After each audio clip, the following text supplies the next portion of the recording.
people want to know you. If they're going to hire you as a coach, or they're going to be spending a lot of time with you because they're hiring you for whatever service, they get to see insight a little bit without being in the space with you of what you're like. People want to know, they want that psychological comfort, right? Right. So what you're saying is creating your own video is like doing an unboxing of your own service. Is that what you're telling me? I hadn't thought of that. Your team is stretched and knows that they can't do it in those 2-week windows because they're already figuring out where the program is, trying to get people in, marketing the event to get eyeballs or seats filled or whatever it is. And so they are already stretched. And at this point, there's not a clear strategy. It seems like an add-on at the last minute. Now, we're happy to step in and as a video company, provide the support for that. But it doesn't help your team grow and get their legs under them to be able to support this video edition throughout their entire year. Change the Reel, a podcast with Monique Velasquez and Piper Kessler. For over 20 years, we've run a video production business that has achieved what only 3% of women entrepreneurs have done. Exceed $250,000 in revenue. We want to see business owners that look like us succeed. That's why we've started this podcast. Change the Reel will drop twice a month. We'll release 2 types of episodes. One is with Piper and I kicking it and talking about using video in business. And the second features conversations with business owners using media to drive diverse perspectives.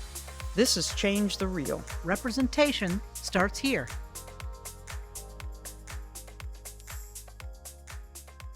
Hey, y'all. I'm Monique Velasquez. And I'm Piper Kessler. So, we went on hiatus real quick. I'm going to get my iPad out. Go ahead. We went on hiatus real quick. We went on hiatus real quick after season 1, and we're back now with season 2. I'm very excited about this season and some of the guests that we have lined up to interview. I am thinking we have some. Who are we interviewing? We've got authors. We've got folks that use media. We've got marketing people. We've got coaches. So I'm we've trying got to think of who all we've interviewed. So we've got so authors, Serial entrepreneurs. Yeah, we're really excited about who we have lined up. But today we're talking about this. But today's show is about Piper and I kicking it here in the studio.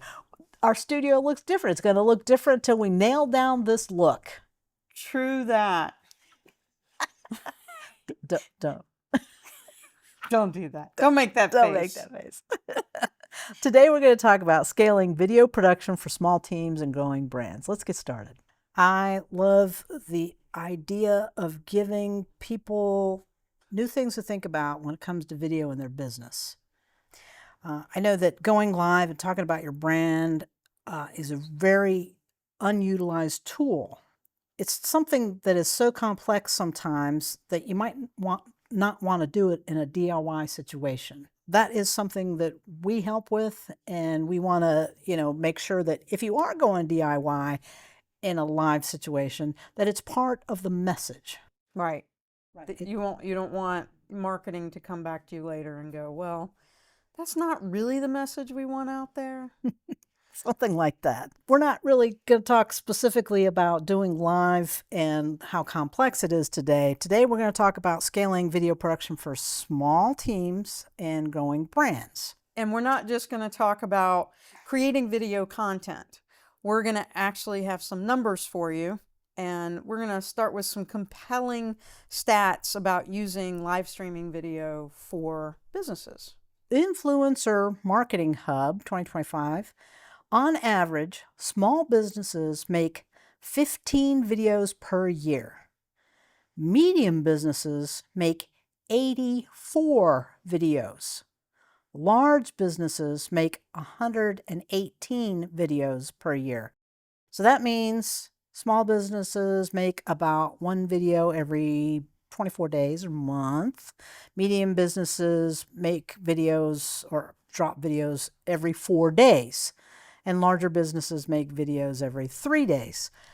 Let's talk about those stats. And so, I mean, it makes you wonder, where are you in the average of let's say you're a small team, so a small business, are you making 15 videos a year? Because if you're not, somebody else is probably making more that is skewing the numbers for you on your average. Right. And so some of the things that you need to think about too is like, well, if I'm a small business and I'm not even making 15 a year, then you're already potentially behind what your competitors or somebody who's offering something less than what you're offering is doing. Why is that important? Well, people engaging in live streams, and they're 43%. Those folks are 43% more likely to buy a premium product, and that's according to GWI, which is Global Web Index, or it used to be Global Web Index. I think they're just GWI now. But watching a live video increases the likelihood of buying an event ticket by 67%, and that's Eventbrite. Eventbrite is saying that if you are watching a live video about an event, 67% more likely to buy a ticket.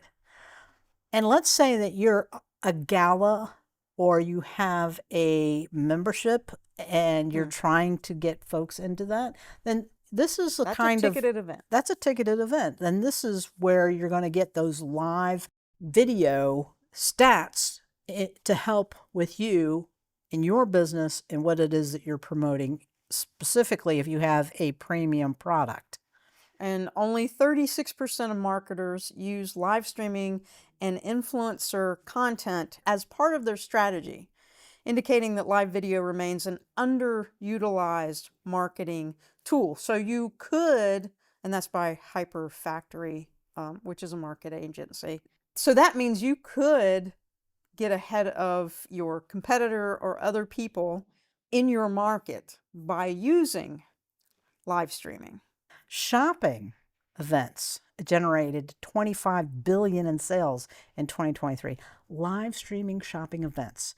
So, and we filmed a couple of those. We have, live demonstrations on Amazon, on different platforms, or maybe you're just talking about your own product or service in a live situation. True.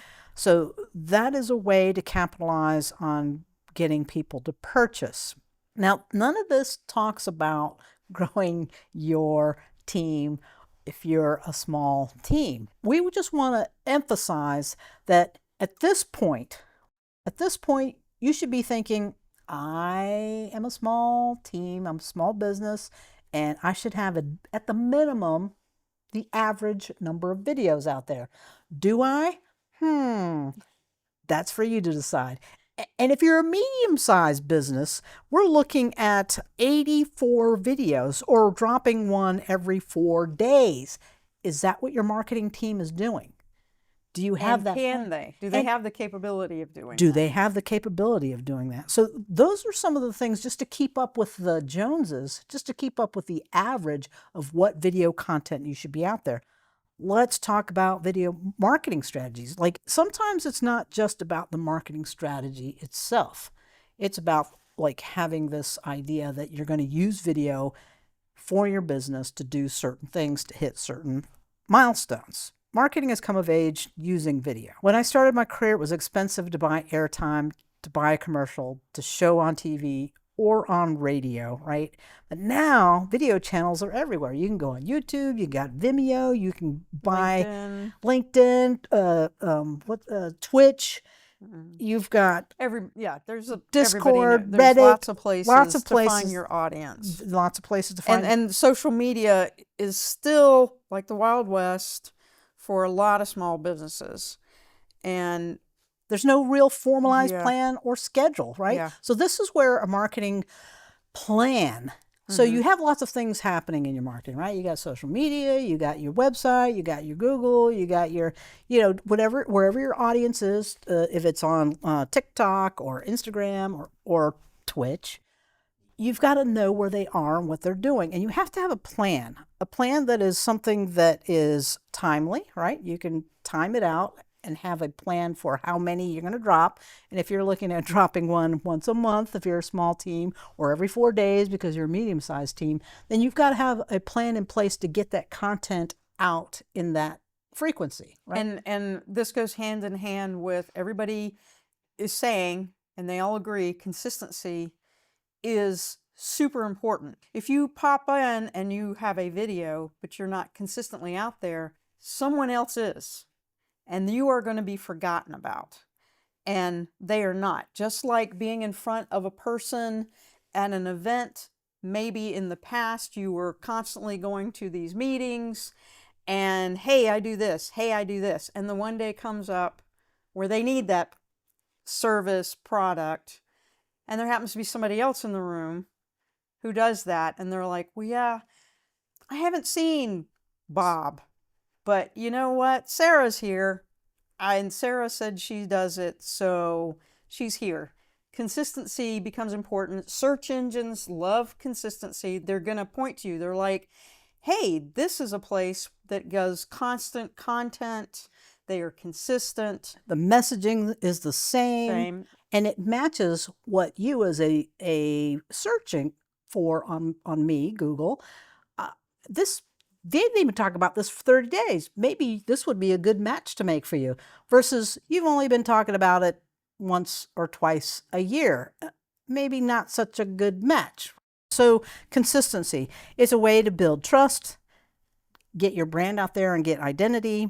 It drives audience engagement. So those are the things that you want: consistency and consistent message. So consistent frequency, consistent messaging. Do you have a marketing strategy? Is that something that you have? Because a marketer can help you do that. And we're going to talk to a marketer eventually on the podcast so that you can, sort of know all the things that are happening. As business owners, we wear a lot of different hats at the beginning stages. And marketer is one of those that we all have to do. We all out there telling people what it is that we do.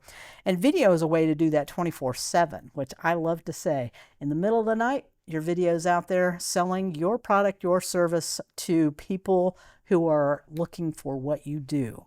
You had a discussion recently with someone about their marketing plan or marketing strategy. I did. I contacted somebody. It was a small regional financial institution, and I was looking for just some market research about what they do in their marketing and how they use video. And I was rather surprised to find out that they did not have probably the 84 videos, even though I considered them a medium-sized business. Yeah. Mm-hmm. And they did not have a specific plan to drop anything in Q1 or Q2 or Q3 or Q4. It was a generic bucket of, well, I do testimonial videos, but they happen when they happen. And I do highlight my my services, but only when something special happens. And I was asking about their calendar of events for what is special. And there wasn't really an acknowledgement that there was an awareness that they actually had events on their calendar that would, promote activity. If they have something in Q4, then planning-wise, you would want to do something in Q2 or Q3, or vice versa. If you have something in Q1 and Q4 has lots of holidays in it, then you're going to be super busy. It's not a surprise. It's not a surprise that these events are coming up. So therefore, that's a little bit of a strategy. Doesn't seem like a strategy. Seems like logic that you're like, oh, I know all this is coming up. I need to do this. But having it written down, a to-do list, is a strategy. It is. And for a small team, because this particular person was telling me that they were a very small team. And so this was something that I was talking to them just to see what it was that was on their calendar to do and to figure out what their frequency was and what their consistent messaging was, to figure out how I could help be a supplement to their team. because I know they're a small team and they're looking to grow their brands. And as a small team, you feel overwhelmed. You're like, oh, somebody's trying to add more work. I already know I need to be doing work. And so that's where a strategy of having a small team, do you go outside of your team to try to get this done so that you're getting it done? You have the strategy, you have your to-do list, you're getting it done. It's not taxing your people as much by going outside of your small team. So that is like setting us up for talking about scaling. How do you know how to scale or to grow your team? And that would be, okay, you've got a calendar of events and you know things are going. You have the desire to do things beyond just the paper or the internet marketing, social drops, social text, social pictures, but you want to include video. And so for us, I'm talking about your small team that is overwhelmed doing the social media, text, photos, and the web, ads on different platforms. Now we're adding video. And so developing a clear video strategy among those things that are marketing tasks to weave in all the same messaging, weave in all the same consistency of frequency. All those things need to be tied together, because having an ad hoc, we've been called to say, hey, we need a video. Somebody mentioned, we should have a video of marketing this event, and it's happening in 2 weeks. It's like, well, yes, that is something that can be done.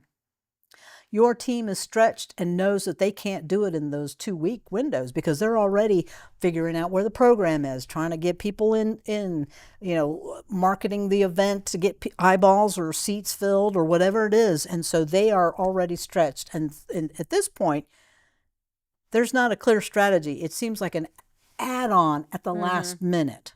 Now, we're happy to step in and as a video company, provide the support for that. But it doesn't help your team grow and get their legs under them to be able to support this video addition throughout their entire year. So developing a clear video strategy, it is super important. Which is, what is the purpose of the video? Who is your target audience? How are you going to increase brand awareness through the video? We get asked, oh, we have the special speaker, we want to record this. And the first thing I ask is, well, where's it going to go? Who's going to watch it? And it's like, oh, we just think it's a good idea to record it. I've recorded so many videos out there that are sitting in a digital no man land that probably has got 1 or 2 views because the person that you recorded may have watched it or their mother watched it, I don't know. But it was documented and they spent money on it. And it didn't really tie to their mission. It didn't tie to what their goals were for sales or for marketing or for their audience. It was just an ad hoc, oh, it's a good idea. And, video is a good idea. But how is it really tied to your objectives and your goals for your business and your business growth? So you have that. And so prioritizing content repurposing. So you have it. You've got this long video, right? You've got your expert in there, or maybe you have a video created that is a testimonial. Maybe you spent a good 10, 15 minutes with somebody and they had this very nice, long, eloquent, or very wordy testimonial. Or you've talked to your vice president or your president about the origins of your company. This is a very long speech. It is time to use that speech in little snippets. And we've heard this before, prioritizing, repurposing that content. So there was something in there that says, when we started out, we were real scrappy. And what did we do? We did XYZ, and that's how we became king of the hill in our business.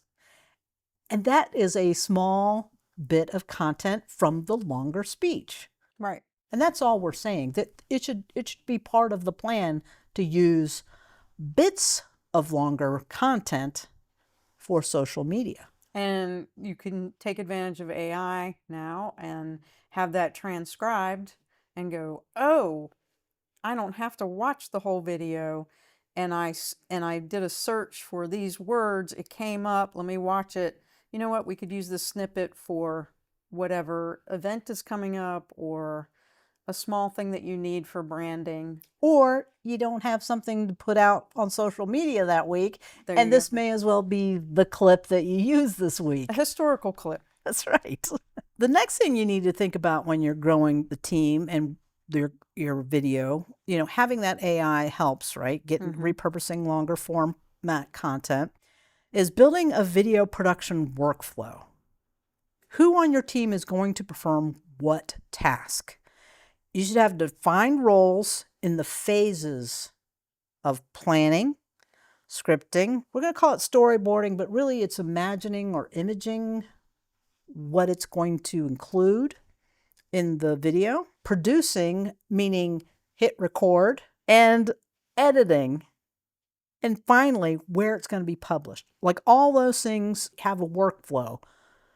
And your team should know where they come in and where their specialty skills are. Because it could be that I'm really good at the tech part, but I really shouldn't be the one doing the writing. And so it might be a team of 2 people or 3 people that have different skills. And you should have this workflow spread across different departments. Not one person is carrying the load. It could be that not one person is carrying the load. This can be an enjoyable experience because you get to be creative. So focusing more on strategy and less on the execution of actually going and filming or recording. Not only that, I'm just going to mention here, we have a guide that we have available as a tip sheet. It has a lot of different things to help if you have an idea that you want to grow your team and you want your team to have different things to think about. This guide is very good for setting you up to think about how you're going to distribute the work and do different parts of the production phases. So we're going to talk about investing in scalable tools and platforms. Let's talk about that AI. Okay. AI, and there's a lot of things out there that are, you put the video in and you click a button and you ask it to spit like 30 seconds out or, edit for you on paper. Transcriptions and looking at it in a new way. There's Eddy AI, which will edit it for you. Riverside FM, which will do some editing for you and spit it out in different formats if you need the social media format versus the video landscape format.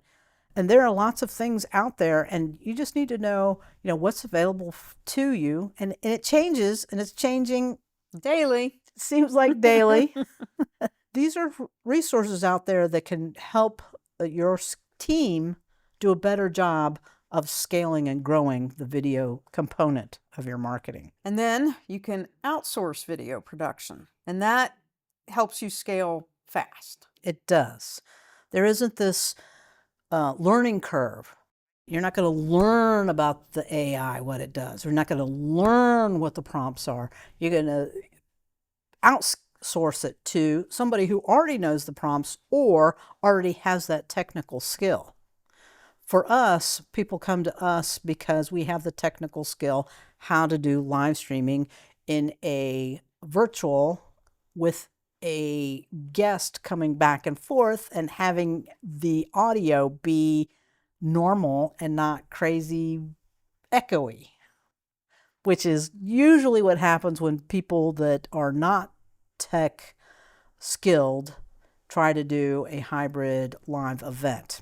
But outsourcing is one of those things that helps you scale faster. And you have to decide if you're going to hire a videographer or maybe you're just going to hire an editor, because your team can hit the record button and get good sound and get a good picture, but they don't have time or the skill set to edit a long form video or do several short clips for repurposing the content. And I wanted to go back to, there was something here, 87% of businesses use video as a marketing tool, and that was by Wise Owl. The psychology of this, it's like, why would potential customers, clients, audience want to engage and watch a video? And so box videos unboxing videos, I think, is hilarious because if you think about it, it's like, who is going to watch unbox videos? And everybody does it. Well, maybe not everybody, but a lot of people do it. And I do it too. And you want to know, you're thinking about buying a product. Hey, this is how it's actually going to show up. This is what's actually in the box. People want to know. People want to know you. If they're going to hire you as a coach, or they're going to be spending a lot of time with you because they're hiring you for whatever service, they get to see insight a little bit without being in the space with you of what you're like. People want to know, they want that psychological comfort, right? Right. So what you're saying is creating your own video is like doing an unboxing of your own service. Is that what you're telling I me? hadn't thought of that. Behind the scenes, right? The BTS videos. That I think is important. It's like if you're going to a building, let's say you want to go look at a house.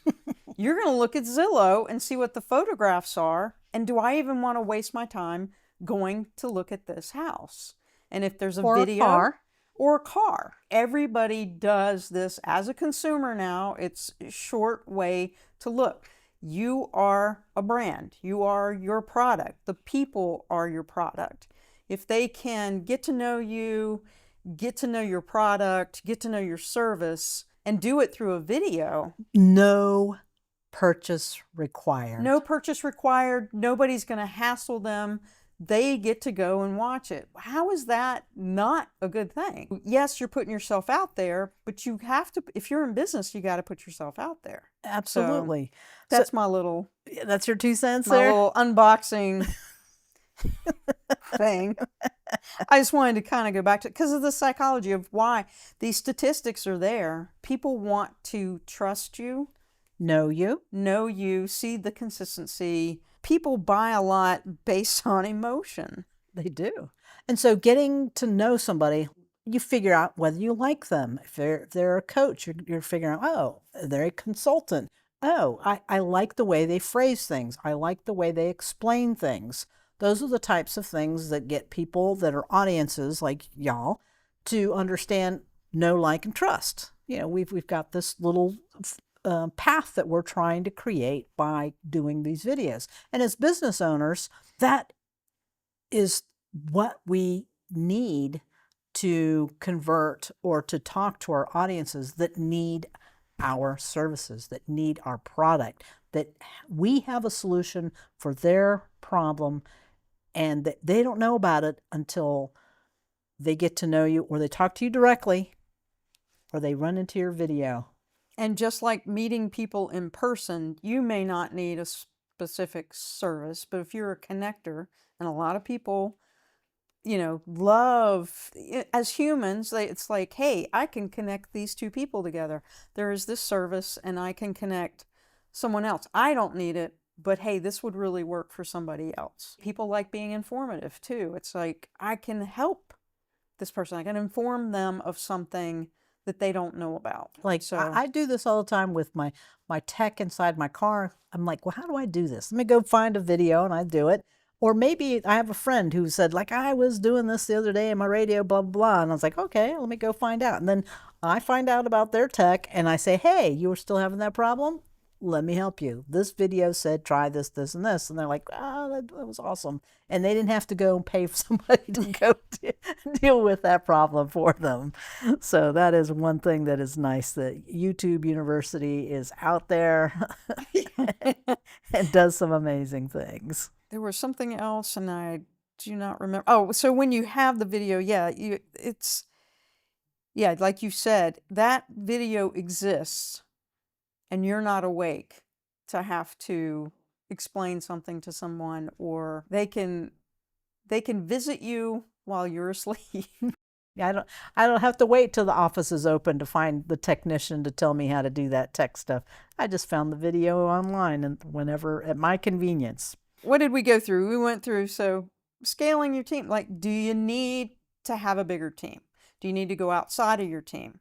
Is it just a different strategy of how your team needs to be looking at, oh, we have this other component. we need to look into it.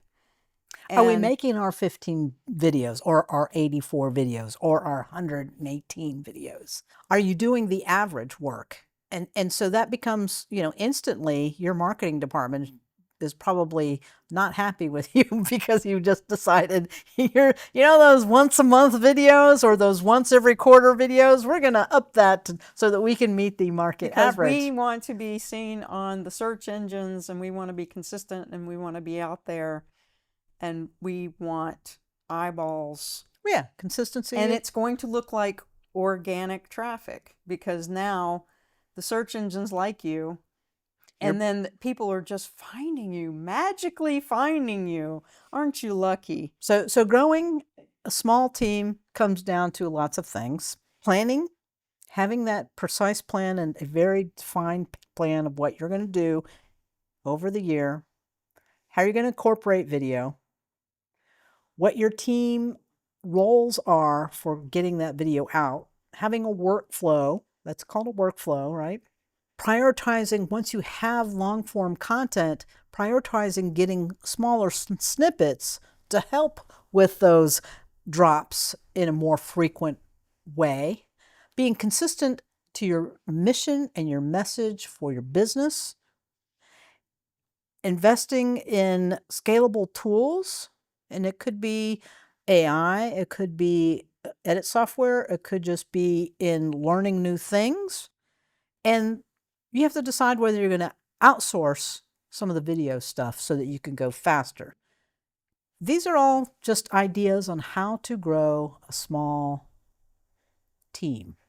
We hope that this is informative. We hope that you've got information that is new.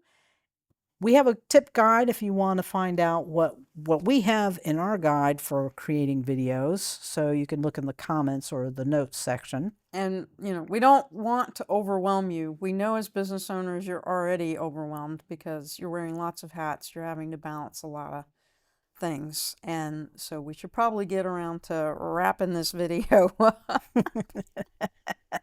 I know it's a lot of information, the numbers and everything, but it's stuff that you may not know about, and we think you should. And so I would just want to say, I want you to be successful. I know this is just one of the ways that you're getting information about how to get to the next level. At Velasquez Media, we're here to help you accomplish your mission, be a tool. We help businesses and nonprofits get it done. So we have a new studio space, and we want to help you get to the next level. So we're here to help you accomplish getting those videos done that are on your list of your soon-to-come marketing strategy. We help businesses and nonprofits get it done. We want to help you record your next video or stream your next event. We're here to serve. We're here to serve. If you have questions about today's episode, link in with us or visit our website at velasquezmedia.com. We'll see you next time. Bye.